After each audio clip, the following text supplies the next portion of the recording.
It's time for Easy Growing with the Apple House. Here's Tom Cummins with planting tips for spring. Hi everyone, welcome to Easy Growing. This is Tom Cummins with the Apple House, home of the Blooms Brothers. Last week we talked about a pest that we get into in the month of June called rose slug. This week we're going to talk about a pest that's getting ready to get started, and that's bagworms. And basically, if you had bagworms last year, chances are you're going to fight them again this year.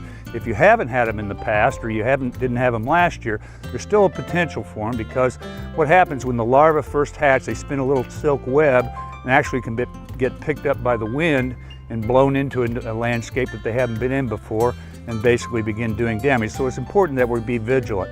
They're fairly easy to control, particularly in the young stage, either with a liquid spray, or you can use a systemic drench around the trees and shrubs that you might have an issue with.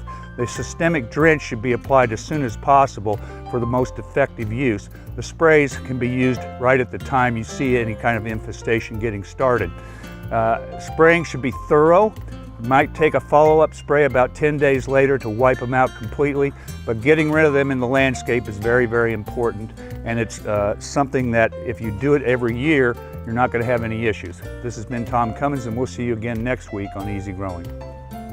For more planting tips, be sure to watch Easy Growing next week or visit us online at theapplehouse.com.